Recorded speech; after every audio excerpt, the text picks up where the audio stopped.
being here today, and on behalf of the Assistance League of Wichita, thank you for volunteering to help with Gingerbread Village. One of your tasks while you're helping us this weekend may be to help the people build actual gingerbread houses, or at least to get started. And so we want to go over that with you today so that you'll feel comfortable doing that. When people come into Gingerbread Village, they will be given a kit that contains the following items. Now, the kit could be a small kit, which is one kit, or a double kit like this one that has two complete kits. Every person gets their own kit. In the kit, you'll find that there's a piece of cardboard, and this is the base of your gingerbread house. There's a styrofoam piece that we will build the gingerbread house around. You have graham crackers that have been pre-cut. You'll have some with points on them. You'll have some that are kind of 3/4 and some that are full length.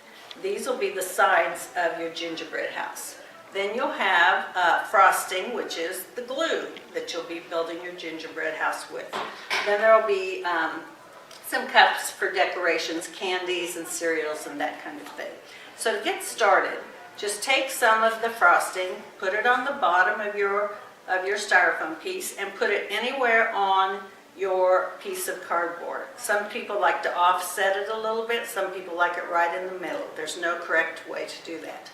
Then I would take your sides with the points, put some frosting right on the end, and then you're going to just push it right up against the edge of your styrofoam. Same with the other side.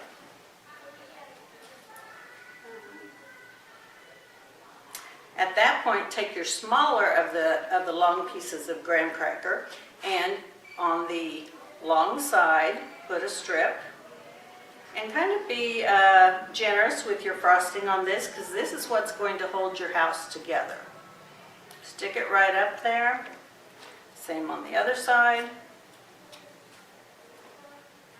If frosting kind of comes out the sides, that's not a big deal because that's just the snow that you have on your cardboard at the bottom. Then the hard part is the roof, and that's what these two pieces are for. So what I would do is I would start with just putting some on each of these ends of your pointed sides. Then also just a little strip kind of inset on the inside of the roof, because this will go like this here, and then a little bit across the top. And we're going to set that on there. You may want to hold it for 10 or 15 seconds just so it doesn't slide, and be very gentle. Don't push on it, because that's where the roof can break. And you can even see kind of mine's a little bit off center. Doesn't really matter. If people are real picky, they might want it centered, but mine's okay the way it is right there. Here's the hard part, the second part of the roof. Put your piece here, put your piece here. We're going to put a little bit on these sides.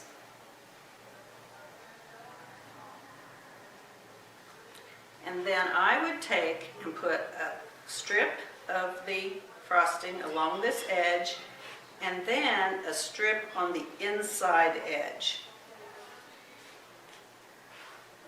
What this is going to do is to help hold all of this together. And so now we'll see how we're doing. So kind of start a little bit above where the tip of your roof is and slide down. And you can see then how that frosting that I put on the inside kind of comes together between the two pieces of the roof. This is where you're going to have to help people not be impatient. They really need to hold this for maybe a minute, minute and a half, until it makes it so that it is strong enough that your roof does not slide. With younger children, you can have them say their ABCs maybe 2 or 3 times. Some of the kids, you can say, why don't you count to 100, and then when they do, say count again, and just kind of make a game of it. Tell them not to press in the middle of the roof, because that will break it, but to very gently hold it on the sides, such as we're doing here right now. And soon, this will be strong enough that we can let go. If they let go and the roof starts to slide, then just push it back up and start holding it again until it actually does stick and doesn't slide. And ours seems to be okay right now. Now I can see when I'm looking at this that some of the sides have kind of tipped a little bit. That's not really a big deal. Your house is staying up, right? And now I would encourage them to go ahead and start decorating. Pretend there's snow down here. I'd leave the roof till last just to make sure that it is as solid as it can be. At this point, you can even put some little icicles on the edges if that's something that you want to try. This is where you use your candies and just become very creative.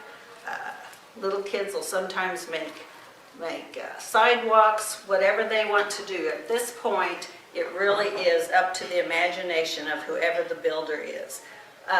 Remember that there really is no correct way to make one of these. Everyone kind of does their own. These are just some tips that have worked for me. When you're going around, there's some people who have done this for years with their families, and they really might not need your help at all. But people with especially younger children may be really excited to have your help with them. And sometimes if you go to the youngest child and have them help you get started while you're demonstrating for the rest of the family, it's a big help to the families that it makes it just very enjoyable for everyone. And then you've made a new best friend, and they will really want to show you that gingerbread house before they leave. Again, have fun with this. It is a great activity for our community, and we're just happy that you're here to help us and enjoy Gingerbread Village yourself. Thank you.